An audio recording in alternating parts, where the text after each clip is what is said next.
Hey guys, this is Tearless here with another Warlords of Draenor beta video. In this video I'm going to be looking into elemental shamans. I originally planned on looking at hunters, but as I started to compile information for hunters, I realized that they're kind of behind in the beta process and they've got a lot of changes I believe coming their way. So instead we're looking at elemental shamans. I'm going to look at their major changes, some new spell visuals, their changed abilities, their changed glyphs, their new Draenor perks, and then their new and changed talents. Now as far as major changes are concerned with elemental shamans, first you should know that they kind of consolidated abilities across the board. And on the surface, elemental shamans don't feel like they've changed very much, but underneath the hood, there have been changes everywhere. And I'm not going to be focusing on changes where one ability was removed and then another ability, like it was tacked on to another ability, because that really doesn't, apply to, it's not something that you're going to notice in the game. You probably wouldn't even notice it going back and forth just because it's not there anymore. So I'm not going to be looking at that, but I will tell you, for instance, weapon imbues have been removed from the game, and you no longer have to deal with that. They're just automatically baked into the class. For instance, as an elemental shaman, everything that gave you flame tongue weapon has been baked into the class. So there are other consolidation of abilities and also some pruning of abilities per spec, and we'll mention those and go through them. But otherwise, that's kind of one major change thing, is that a lot of stuff happened underneath the surface, but on the surface it still feels pretty much basically like your traditional elemental shaman. Another change is movement of elementals.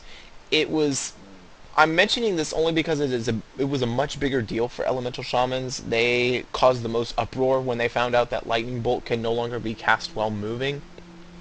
They did this to make PvE more interesting and different. It got to the point where you just constantly were moving in PvE and you never had to stand still for anything, and that takes a lot of game mechanics out of the way. And same thing with PvP. Melee classes were continually getting more and more ways to break movement and pairing effects, so Blizzard responded by giving casters more and more ways to get away from melee, and it just started spiraling out of control, and they're kind of bringing everything back together under control. So those are the two major changes to elemental shamans. Otherwise, the class pretty much feels the same as it does on live. Looking into the changed abilities, the most important of these is the mastery is changed.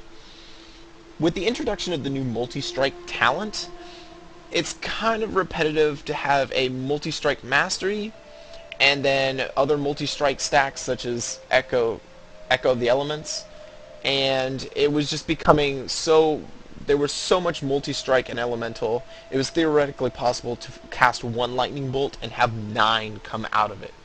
Rare, but it was theoretically possible. So they've changed the mastery, they've cut down on multi-strike big time for shamans, and they've changed the mastery to Molten Earth. You damaging spells incite the earth around you to come to your aid for 6 seconds, repeatedly dealing fire damage to your most recently attacked target.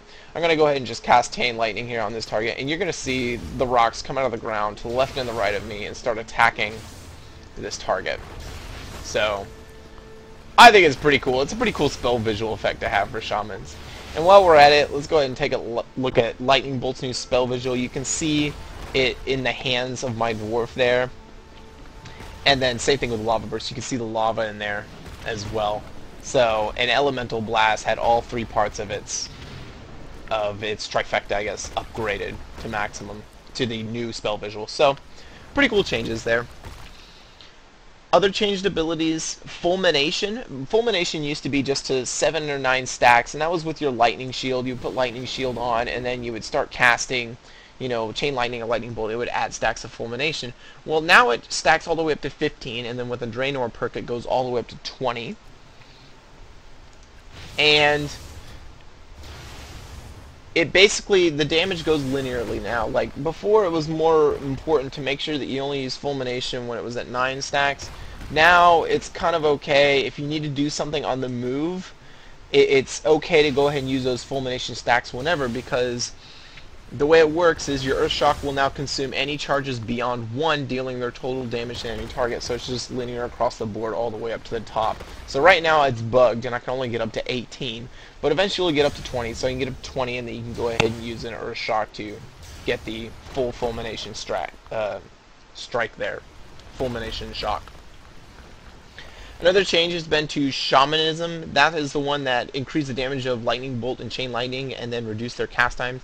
Chain Lightning has had its cast time reduction removed from that equation. So small change there, but it is there. Shamanistic Rage now reduces all damage taken for 30 seconds by 30% for 15 seconds. They took the mana equation out of this. As you'll notice, it's kind of a recurring theme. Mana is literally kind of taken out of the equation of management for elemental shamans. Thunderstorm no longer restores 15% mana. Its base, thing to do is just to knock people back. Unleash Elements, with the weapon imbues gone, Unleash Elements is was depending on that, and so now it's gone. So instead, they just, as I said earlier, they directly applied it to Elemental. So Flame Tongue has been directly applied to Unleash Elements. So if I go ahead and click it here, it'll do the upgraded fire spell, and then I can go ahead and cast Lava Burst and get the upgraded damage from it. Last but not least of the changed ability, it's small, but then at the same time it's big for PvP, and that is Hex is now a 1.7 second class, up from 1.5. So it's a PvP, balance change. Now, removed abilities. Elemental lost a ton of abilities, but as I said, this is mostly stuff that works, that goes under the hood, that you're not going to notice when you actually play the class. Bind Elemental is gone. Burning Wrath, which was a raid-wide buff, is gone. Flame Tongue, Frost Brand, and Rockbiter weapons are all gone. Stormlash Totem, which was just a nature damage buff for raid, has been removed. Elemental Focus, which was clear casting state, dealt with reducing your damage, and I think it increased your spell damage a little bit. That's been removed. Elemental Fury, which increased your spell critical strike damage by 50%, has been removed. Elemental Precision, which grant hit based on the spirit you had, has been removed because hit is no longer in the game. And Rolling Thunder, another 2% mana and 60% chance to recover 2% mana, is another mana ability that has been removed from the game. No longer are you going to notice the difference of, you're bad if you don't have Lightning Shield on, but you're no longer going to notice the difference between not having Lightning Shield on and having Lightning Shield on. Your mana is pretty much always going to be pretty much near the top. Another change that came to Elemental Shamans that is removed from the spec specifically is Healing Tide Totem and Chain Heal. Those are now restoration only spells. So, a lot of spells and abilities removed. For the most part, I do not believe you will notice it. There is another spell that was removed, but as I said, it was baked into another ability, so I'm not going to go over it. Now, they did get, however, a nice decent amount of glyphs. So let's go ahead and pull that up. Looking at the first one is Glyph of Grounding, which reduces the cooldown on Grounding Totem by 3 seconds. If you notice, it says exclusive with Glyph of Grounding Totem, the one right underneath it. That basically means that you can only have one of these in your active glyphs at the same time. You cannot have both. If I were going to go ahead and click here and do this, yeah, it doesn't do it at the moment, but it'll be red. It'll red it out so that you cannot do it. So, nice little change there. And there is Glyph of Reactive Shielding, which your Lightning Shield can now trigger once every 1.5 seconds, so they reduced the time, I guess the internal cooldown of Lightning Shield for you. There is Glyph of Shamanistic Resolve, which Shamanistic Rage reduces the damage taken by an additional 30%, but the cooldown on Shamanistic Rage is increased by 60%. So, a little trade-off there. Your Shamanistic Rage can now reduce damage by 60%, but you have that cooldown increase. There's Glyph of Shocks, which is, I believe, was an old PvP glove set bonus. It's now been put into a glyph. And then there are two dealing with Spirit Walker's Grace. First is Spirit Walker's Aegis, which is when you cast Spirit Walker's Grace, you become immune to silence and interrupt effects for 5 seconds. And then there is Spirit Walker's Focus, which is reduce the cooldown of Spirit Walker's Grace by 60 seconds, but reduces its duration by 7 seconds. I honestly think this is something that people will really consider taking, because with your mobility being removed with Lightning Bolt, people are going to look for more ways to get that, mobility back. And I've always felt that Spirit Walker's Grace lasted a little bit too long, longer than I needed. And this, with the reduction of the, the cooldown and then the reduction of the time length, I think it's going to be a really sought after talent. Those are the new glyphs. There really isn't any changes to your glyphs in terms of elemental specifically. So let's move straight into Draenor perks. I originally said in the past 3 videos that I had no clue where Draenor perks were in the spellbook, etc., and I finally found them. They're under the general tab. I never even thought to look there. So here they are.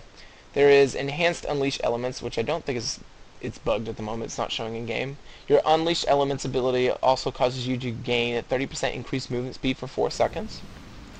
There is Improved Chain Lightning, which your Chain Lightning and Lava Beam increases the damage of your next Earthquake by 20% per target hit by the Chain Lightning or Lava Beam. It's a mouthful. I think they're going to improve the wording of that tooltip. Improved Critical Strike basically restores what you lost, or halfway restores what you lost in Elemental Fury. It increases your critical strike damage. Improved Fire Totems increases the damage dealt by Searing Totem and Magma Totem by 50%. This is a little misleading because Magma Totem has been removed from the Elemental tool set. You no longer will be using Magma Totem. So I'm sure they will fix that tooltip soon in one of the newer beta builds. Improved Lava Burst, straight damage increase. Lightning Bolt, straight damage increased. Improved Lightning Shield, this is what I mentioned earlier. It increases your maximum charges from 15 to 20, so Lightning Shield gains 5 additional maximal charges, and Lava Burst can now trigger Rolling Thunder's effects. That's another thing that they're going to have to edit out because Rolling Thunder, as I said, is no longer in this game. There's also Improved Reincarnation, which increases the health that you reincarnate with by an additional 50%. And last but not least, there's Improved Shocks, which is another damage increase. So they have some, okay perks, looking at all the classes and whatnot. Their perks are decent and so forth. It's nothing to snooze at, but I'm okay with them. They're not the best, but I'm okay with them. There's some classes that got really the worst end of perks. Last thing to look into are the talents for a Shaman. I'm going to start with Elemental Fusion. Before I really get into that, I need to talk about 3 talents. First of all is Echo of Elements. Echo of Elements was another talent that just gave you more multi-strikes, and now with multi-strike being a stat in game, they needed to cut down on that. So they changed it a little bit, and now as your spells and abilities have a chance to cause your next Lava Burst or Frost Shock to not incur its cooldown, so you'll get kind of a double Lava Surge proc, etc. It's nice. You won't notice too much of a change if you're a real big fan of Echo of the Elements. I personally haven't noticed too much of a change. So, other two changes that I need to make note of is Ancestral Swiftness here. You can no longer turn Hex into an instant cast it spell. You used to be able to do that, now you cannot. And then the last thing is a PvP thing, and that's Earth Grab Totem now shares diminishing returns with all root effects across the game. So that's Blizzard's way of reducing the amount of crazy snares and CCs that's in the game, is by having those globally diminishing returns. So that's a major change for Earth Grab Totem. Moving into the level 100 talents, this first one here is Elemental Fusion, which is your Lava Burst and Lava Lash increase the damage of your next shock by 50%, stacking up to 2 times. So I'm going to go ahead and cast a Lava Burst here, and then we're going to stack Fulmination up. Doesn't take long with... Oh, I don't have my Lightning Shield up, excuse me. Must have just dropped off. The Chain Lightning, simple target, it takes no time to get max Fulmination. Alright, we're at max now, but I lost my Lava Burst. Idiot. I'm an idiot. Excuse me. So, give us a few more seconds here, and then we will test out and see what the damage looks like with the change. And we're gonna hit. We got a multi-strike, so we got 24k crit and another 24k hit. Not bad. Got one off a multi-strike, and then I got a regular one. So, It's a pretty cool talent. I don't know who's going to take it and whatnot, but it's definitely there, and it's a nice. They really the level 100 talent tier for elemental shamans is actually pretty well balanced across the class. So the next one is liquid magma, which is my personal favorite, just because it's so cool. Liquid magma empowers your current fire totem with power lava, causing liquid magma to erupt from it toward random enemies within 40 yards every 0.5 seconds for 10 seconds. Each glob of liquid magma deals 2,000 fire damage to all enemies within 4 yards. I'm going to attack this target here, and I'm going to see if I can actually get this thing to randomly target stuff. I have never seen it do it, but we shall see. Right now, it's always been just targeting the target that I've been on, so let's pop that. You can see it going over here. It's one of the coolest spell visuals. Oh, it does. That's really cool. So it goes to all your targets. I can't tell you how cool that's going to be when you're in PvP and there's a target running across the thing, and then those little globs of lava are just going to be chasing them across the map. It's going to be really cool. So that's my personal favorite. It's a 45-second cooldown, it's a burst and so forth. So I really think there's going to get some use out of it. Right now, I believe PV ears are moving towards this next one right here, which is I have to wait for liquid magma to get off cooldown for a second. That is Storm Elemental Totem, which summons an air totem with 6,000 health of defeated caster, calling forth a greater storm elemental to hurl gusts of wind at the caster's enemies. It's basically a lava elemental, but from range. Each gust of wind does damage to an enemy, and then heals all allies within 15 yards for 100% of the damage dealt. So we'll go ahead and move these here, and let's go ahead and pop this bad boy. You can see him there. Oh, he looks awesome. And you can see he's got that healing buff. You can see the healing numbers pop up right underneath me from the damage that he's dealing. So definitely I personally feel like it's a cool buff. I don't like it that it's a 5-minute cooldown. At the moment, I've been reading that PvEers are looking at taking this totem as their main ability. Liquid magma is not quite doing it for them, and neither is the fulmination buff, so we shall see. It's a cool, definitely the level 100 talents of a shaman, they're all kind of equal in my opinion, and they all have their merits. So with that being said, that's the entirety of Elemental Shaman. I apologize for this being a long video, but they really did have a lot of changes under the hood that came to Elemental Shamans. So I just wanted to get all of it so that people who really want to understand the ins and outs of their class understand what's going on with their class. So I hope you enjoyed this, and I'll be looking into Enhancement Shaman next, but until then, I will see you guys later. TLS out.